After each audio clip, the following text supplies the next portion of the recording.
안녕하세요, 여러분. 오늘은 조금 민감하지만 꼭 필요한 이야기를 나눠보려 합니다. 나이가 드는 건 누구도 피할 수 없는 자연의 흐름입니다. 머리카락이 희끗해지고 주름이 늘고 예전 같지 않던 체력이 점점 약해집니다. 하지만 사실 더 무서운 건 눈에 잘 보이지 않는 변화, 바로 우리가 모르게 만들어가는 습관입니다. 이 습관들은 나도 모르게 주변 사람들을 지치게 만들고 심지어 사랑하는 가족조차 멀어지게 만듭니다. 문제는 본인은 전혀 눈치채지 못한다는 거죠. 가령 친구를 만나면 늘 불평으로 시작한다면 어떨까요? 처음엔 위로하지만 시간이 지나면 피하게 됩니다. 대화가 끝날 때마다 기운이 빠지기 때문이죠. 결국 무심코 내뱉은 한마디가 관계를 끊어내는 칼이 될 수도 있는 겁니다. 노년의 행복은 결국 관계에서 옵니다. 젊었을 때는 일도 많고 사람도 많지만 나이 들어서는 하루하루를 따뜻하게 만들어주는 게 곁에 있는 가족과 친구들입니다. 그래서 작은 습관 하나가 관계의 무게를 바꾸는 거죠. 오늘은 노년에 흔히 생기는 13가지 습관, 그리고 그 습관이 어떻게 관계를 무너뜨리는지 또 어떻게 바꿀 수 있는지를 이야기해 보겠습니다. 혹시 듣다가 저거 내 얘기인데? 하는 부분이 있더라도 괜찮습니다. 지금 깨달았다면 충분히 바꿀 수 있으니까요. 그럼 시작하겠습니다. 1. 늘 불평으로 시작하는 대화. 아이고 허리야, 세상은 왜 이리 힘드냐. 마을 어귀에서 만날 때마다 이렇게 대화를 시작하는 할머니가 있었습니다. 처음에는 이웃들이 걱정하며 많이 힘드시죠? 요즘 날씨도 추운데 더 조심하세요 라며 위로를 해주곤 했습니다. 하지만 시간이 지나면서 분위기가 달라졌습니다. 할머니를 만나면 또다시 같은 불평이 이어지고 1시간 넘게 하소연이 이어졌습니다. 이웃들은 대화가 끝나고 돌아가면 오히려 더 무거운 기분이 남았습니다. 결국 사람들은 의도하지 않게 발걸음을 멀리하게 되었죠. 불평은 누구나 합니다. 순간적인 스트레스를 풀어주는 자연스러운 표현이니까요. 하지만 그것이 습관이 되면 대화의 공기가 어두워집니다. 심리학 연구에서도 부정적인 말을 반복적으로 듣는 사람은 뇌에서 스트레스 호르몬인 코르티솔이 분비되어 감정적 피로를 느낀다고 합니다. 말하는 사람도 사실은 더 지쳐버리게 되죠. 그래서 중요한 건 균형입니다. 힘든 이야기를 하더라도 그 속에 작은 기쁨을 섞어보는 연습이 필요합니다. 예를 들어 무릎은 여전히 아프지만 오늘 손주가 웃는 걸 보니 마음이 한결 가벼워졌어. 이렇게 덧붙이는 겁니다. 그 한마디가 대화의 온도를 확 달라지게 합니다. 단순한 불평으로 끝나는 게 아니라 그래도 삶에는 좋은 게 있구나라는 여운을 남기는 거죠. 사람들은 완벽한 이야기를 듣고 싶은 게 아닙니다. 다만 그 속에서 희망의 조각을 느끼고 싶어 합니다. 불평만 하는 사람은 기억 속에 피로로 남지만 힘들 속에서도 작은 기쁨을 함께 나누는 사람은 그래도 같이 있으면 마음이 따뜻해진다는 인상을 줍니다.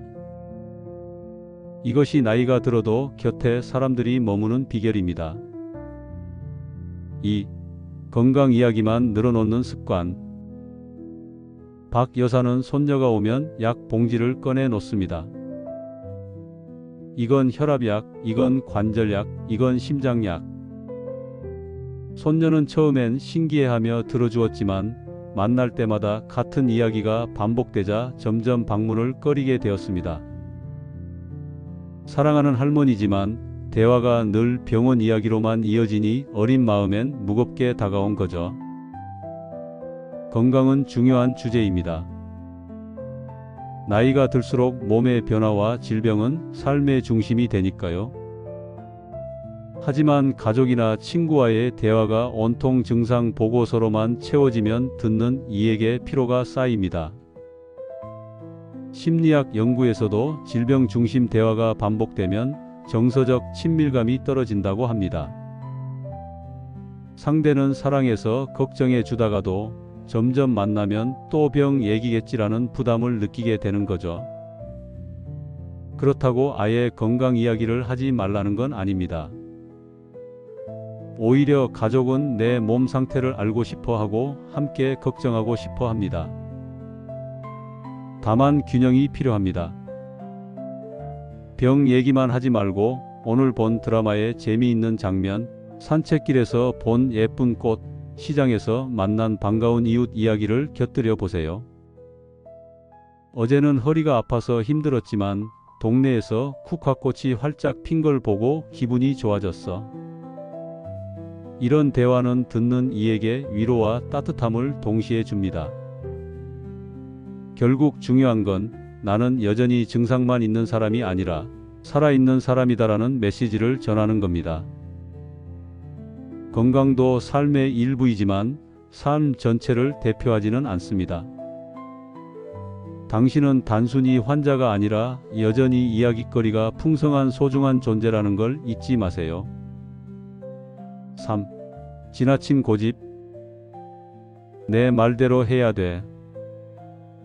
내가 살아본 세월이 얼만데? 이렇게 말하던 한 아버지가 있었습니다. 그는 딸의 육아 방식, 옷차림, 직장 선택까지 하나하나 간섭했습니다. 아버지는 충고라고 생각했지만 딸은 늘 존중받지 못한다는 상처를 받았습니다. 결국 전화를 피하고 만남도 줄어들었습니다. 나이가 들수록 우리는 경험이 많아집니다. 그만큼 지혜도 쌓이지요. 그래서 조언을 하고 싶은 마음은 당연합니다. 하지만 그 조언이 자꾸 내가 맞다, 내가 틀리다는 방식으로 흘러가면 듣는 사람에겐 비난처럼 느껴집니다. 결국 사랑에서 나온 충고가 관계를 멀어지게 만드는 역설이 벌어지는 겁니다. 사회학자들은 말합니다. 충고는 듣는 사람이 요청할 때 비로소 힘을 가진다. 아무리 좋은 말도 상대가 준비되지 않았을 땐 상처가 됩니다. 그렇다면 어떻게 해야 할까요? 충고보다 공감을 먼저 하세요. 딸이 아이 양육으로 힘들다고 말할 때 내가 키울 땐 이랬다라는 충고보다 내 마음이 그렇구나, 내가 정말 잘하고 있구나라는 공감이 훨씬 큰 위로가 됩니다. 공감이 쌓이면 상대는 오히려 나중에 아버지, 어머니 이럴 땐 어떻게 했어? 라며 조언을 청하게 됩니다. 철학자 소크라테스는 이렇게 말했습니다. 지혜로운 사람은 아는 척하기보다 상대의 말을 경청한다. 고집은 관계를 닫지만 경청은 관계를 엽니다. 나이 들어 존경받는 어른은 자신의 경험을 강요하는 사람이 아니라 상대의 목소리에 귀 기울여주는 사람입니다. 4. 청결을 잃는 모습. 한때 누구보다 깔끔하던 최 어르신은 어느 날부터 머리를 감지 않았습니다. 같은 옷을 며칠씩 입고 집안은 쌓인 빨래와 음식 냄새로 가득했습니다. 방문한 친구는 속으로 걱정했지만 차마 말은 못했습니다. 그러나 현실은 달랐습니다. 냄새 때문에 오래 머물 수 없었고 결국 발길이 뜸해졌습니다. 사실 나이가 들면 청소나 세탁 같은 일상적인 일들이 점점 귀찮아집니다. 몸이 예전 같지 않아 체력도 떨어지고 이 정도는 괜찮겠지라는 생각이 들어 대충 넘어가기도 하죠. 하지만 청결은 단순히 위생의 문제가 아니라 자존심과 존엄의 문제입니다. 스스로를 관리하는 건 나는 여전히 내 삶을 사랑하고 있다는 표시이기도 합니다. 그리고 그 태도는 곁에 있는 가족과 친구들에게도 전달됩니다. 깨끗한 옷차림, 정돈된 머리, 상쾌한 향기 하나가 방문한 사람에게 아직도 삶에 대한 의지가 있구나라는 메시지를 줍니다. 반대로 관리가 소홀하면 상대방은 걱정보다도 본능적으로 거리를 두게 됩니다. 간호학 연구에서도 노인의 청결 유지가 심리적 안정감과 대인관계 만족도를 높인다고 보고했습니다. 작은 샤워 습관 하나가 정신 건강에도 연결된다는 뜻입니다. 그러니 기억하세요. 매일 씻고 머리를 단정히 하고 옷을 갈아입는 것. 그것은 단순한 위생이 아니라 사랑을 지키는 방법입니다. 5. 과거에만 머무는 대화. 내가 70년대의 말이야. 그때는 만날 때마다 옛날 이야기만 반복하는 친구가 있었습니다. 처음엔 재미있게 들었지만 만날 때마다 똑같은 추억 얘기만 이어지자 동창들은 점점 만남을 피했습니다. 물론 과거를 회상하는 건 아름다운 일입니다. 삶의 흔적을 되돌아보고 추억을 나누는 건 노년의 특권이기도 합니다. 하지만 대화가 늘 과거로만 흘러가면 현재는 사라지고 미래의 연결고리도 끊어집니다. 자녀들은 새로운 직장에서 있었던 일을, 손주들은 자신이 좋아하는 노래나 영상을 이야기하고 싶어 하는데 어른이 과거 이야기만 계속 꺼내면 결국 세대의 대화는 단절됩니다. 한 사회심리학자는 이렇게 말했습니다. 추억은 관계를 이어주는 다리가 될 수도 있지만 현재를 무시하면 벽이 되기도 한다. 즉, 회상은 좋지만 균형이 필요합니다. 그래서 방법은 간단합니다. 이야기를 하더라도 과거만 말하지 말고 현재의 삶에도 질문을 건네는 겁니다. 손주에게 내가 좋아하는 노래 들려줄래? 라고 묻거나 자녀에게 새 직장은 어때? 재미있는 일은 없니? 하고 관심을 보이는 거죠. 이렇게 호기심을 가지면 과거의 이야기도 자연스럽게 현재와 이어집니다. 결국 중요한 건 나는 여전히 지금의 삶에 참여하고 있다는 태도입니다.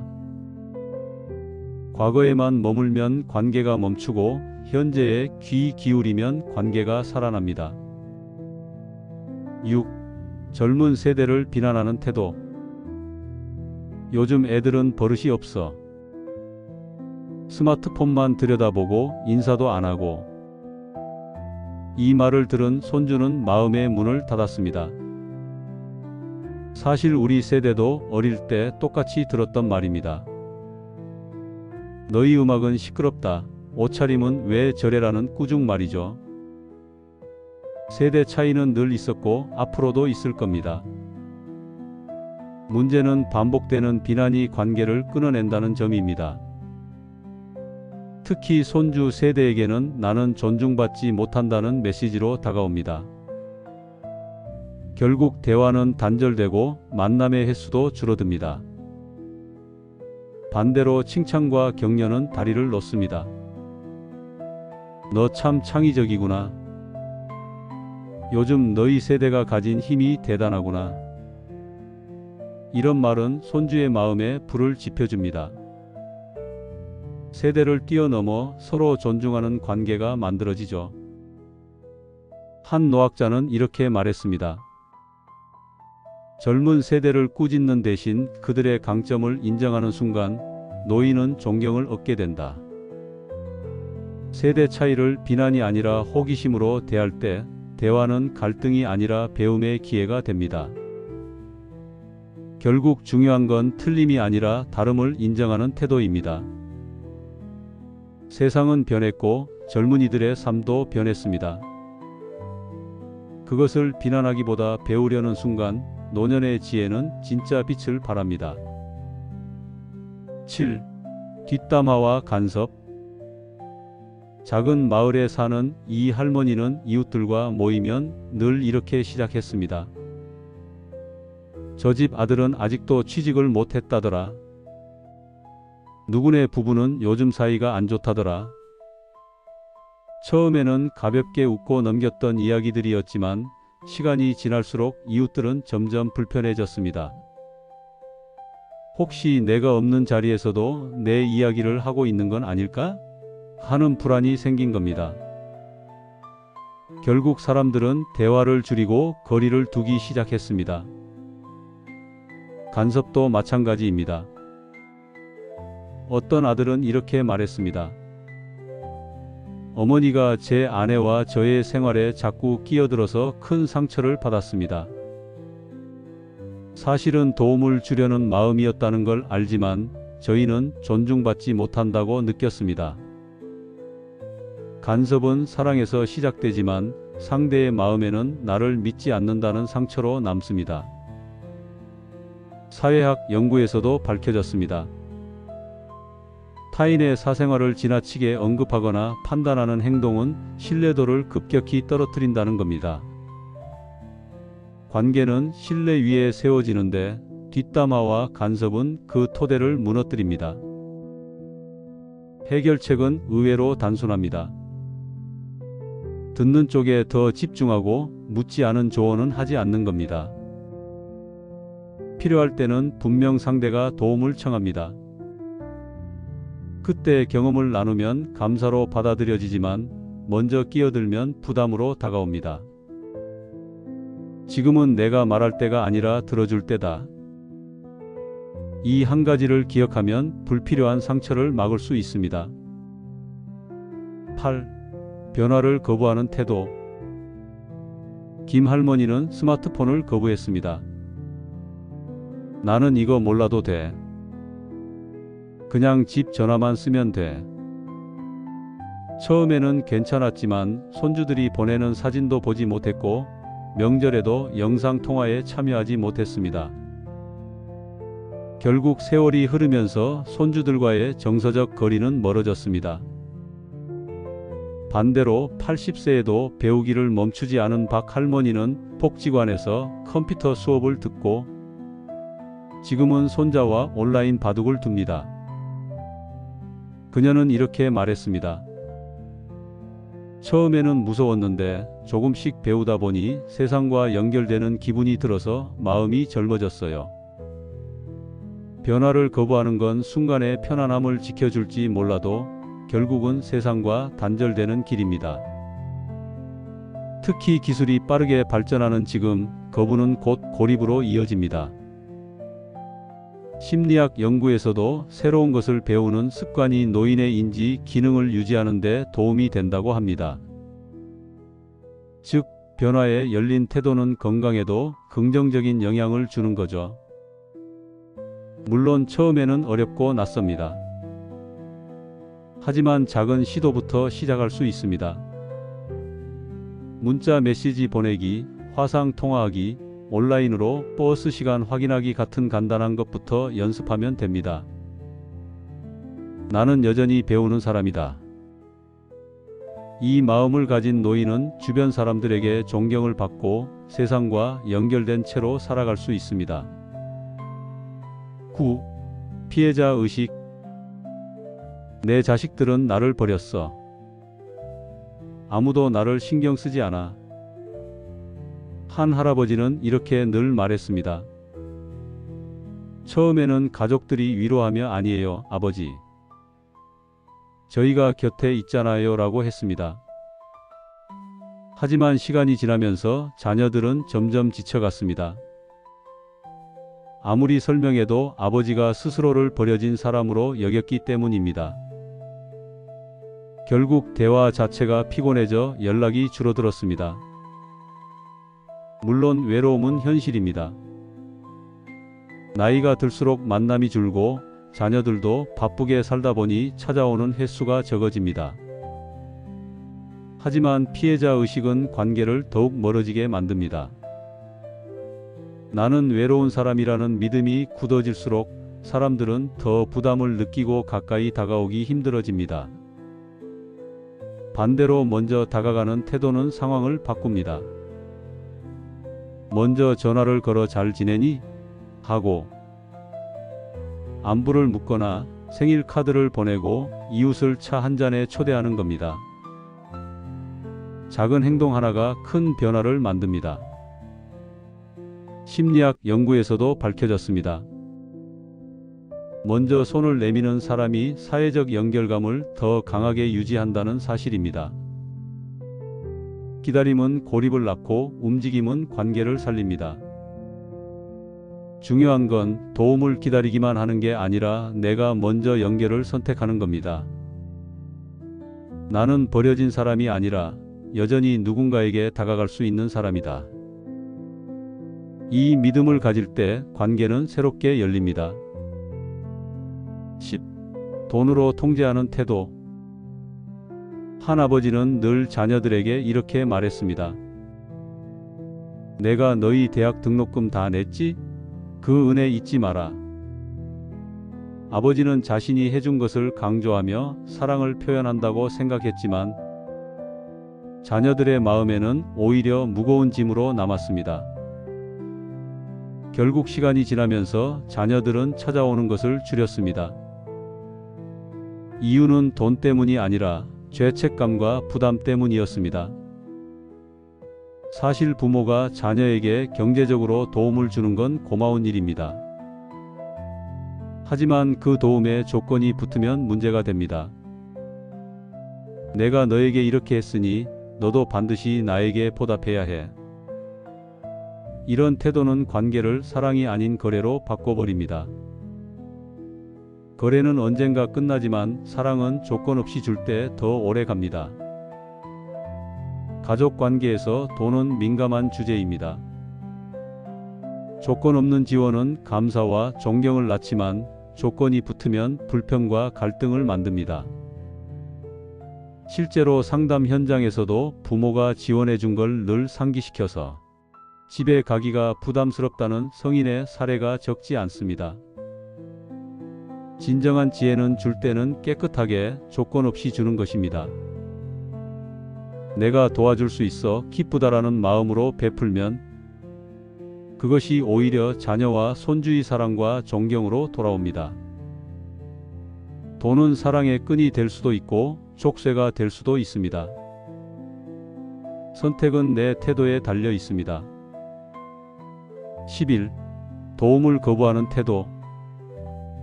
내가 아직 할 수 있어. 필요 없어. 이렇게 말하는 어르신이 있었습니다.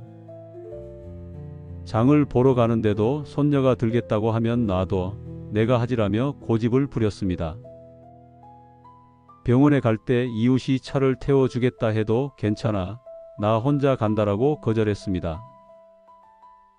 겉으로는 독립심을 지키는 것 같지만 사실은 주변 사람들의 마음을 밀어내는 행동입니다. 도움을 주고 싶어 하는 사람은 거절당할 때 상처를 받습니다. 내가 필요 없는 사람인가? 라는 서운함이 생기죠. 반대로 도움을 받는 것은 결코 약점이 아닙니다. 오히려 상대에게는 나는 당신의 호의를 소중히 여긴다는 표시가 됩니다. 심리학자 애덤 그랜트는 사람은 주는 순간보다 받는 순간 더 큰 유대감을 느낀다고 말했습니다. 즉, 도움을 받아들이는 것 자체가 관계를 깊게 만드는 행위라는 뜻입니다. 작은 도움을 받아들이세요. 손주가 가방을 들어줄 때 고맙다. 덕분에 편안해라고 말하면 손주 마음은 뿌듯해집니다. 이웃이 반찬을 나눠줄 때 기쁘게 받으면 그 순간 이웃은 나와 더 가까워집니다. 도움을 거부하는 고집보다 받아들이는 겸손이 관계를 이어줍니다. 동네의 박할머니는 늘 밝은 농담을 던졌습니다. 주름은 늘었지만 내 마음은 아직 20살이야. 그녀의 곁에는 항상 사람들이 모였습니다. 함께 있으면 웃음이 터지고 삶이 가벼워졌기 때문입니다. 반대로 어떤 어르신은 늘 인상을 쓰고 한숨을 쉬었습니다. 대화는 늘 무겁고 분위기는 어둡게 가라앉았습니다. 결국 그분의 집에는 점점 찾아오는 발길이 줄어들었습니다. 사람들은 완벽해서가 아니라 함께 있으면 마음이 편하고 즐거운 사람을 찾기 때문입니다. 노년의 웃음을 잃지 않는 건 단순한 기분 문제가 아닙니다. 연구에 따르면 웃음은 스트레스 호르몬을 줄이고 면역력을 높이며 뇌의 활력을 유지하는 데도 큰 도움이 됩니다. 웃음은 내 건강에도 내 관계에도 선물 같은 역할을 합니다. 물론 삶에는 힘든 일이 많습니다. 아픔도 있고 외로움도 있습니다. 하지만 작은 농담 하나, 미소 하나가 주변 사람들에게는 따뜻한 햇살처럼 다가옵니다. 아직도 저분은 삶을 사랑하고 있구나라는 믿음을 주죠. 유머를 잃지 마세요. 완벽한 농담이 아니어도 됩니다. 작은 미소, 가벼운 농담, 스스로를 향한 귀여운 자조 한마디면 충분합니다. 그것만으로도 당신은 주변 사람들에게 다시 찾고 싶은 존재가 됩니다. 한 딸이 아이 양육 때문에 힘들다며 속마음을 털어놓았습니다. 엄마, 요즘 애가 말을 안 들어서 너무 지쳐. 그런데 어머니는 바로 이렇게 대답했습니다. 그러니까 내가 뭘 했어? 애는 이렇게 키워야지. 너는 그걸 몰라서 그래. 어머니는 좋은 뜻에서 말한 거였습니다.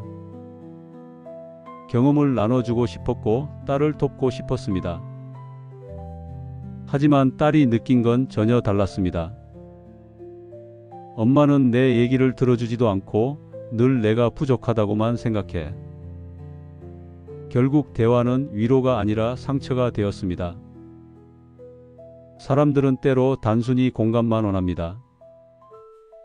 문제를 해결해주는 답이 아니라 그랬구나, 정말 힘들겠다라는 말 한마디를 바라는 경우가 많습니다.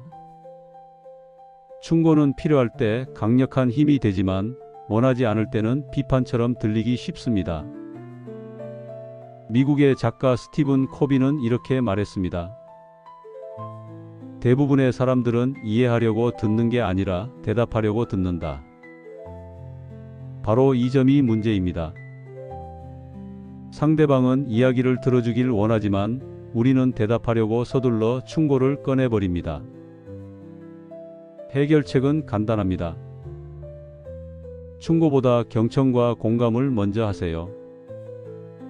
자녀가 너무 힘들어라고 말하면 내가 많이 애쓰는구나, 내가 얼마나 노력하는지 알아라고 답하는 겁니다. 이 말 한마디가 상대의 마음을 살리고 오히려 나중에는 엄마, 아빠라면 이런 상황에 어떻게 했어? 라며 스스로 조언을 구하게 됩니다. 사회학 연구에서도 원치 않는 조언은 신뢰를 줄이고 경청은 신뢰를 키운다는 결과가 있습니다. 즉, 조언보다 중요한 건 들어주는 태도입니다. 결국 사랑받는 노인은 지혜를 강요하는 사람이 아니라 귀 기울여주는 사람입니다. 오늘 살펴본 13가지 습관 하나하나만 보면 사소해 보입니다. 하지만 그 사소한 것들이 쌓이면 가족과 친구들이 서서히 멀어집니다. 그리고 결국 남는 건 외로움뿐입니다. 불평 대신 감사, 충고 대신 공감, 과거 대신 현재, 비난 대신 칭찬, 거절 대신 수용. 이 작은 전환이 사람들을 다시 우리 곁에 머물게 합니다. 노년은 혼자가 아니라 함께일 때 가장 아름답습니다. 이 영상이 도움이 되셨다면 구독과 좋아요 부탁드립니다. 그리고 댓글로도 여러분의 생각과 경험을 나눠주세요. 늘 건강하시고 따뜻한 하루 되시길 바랍니다. 감사합니다.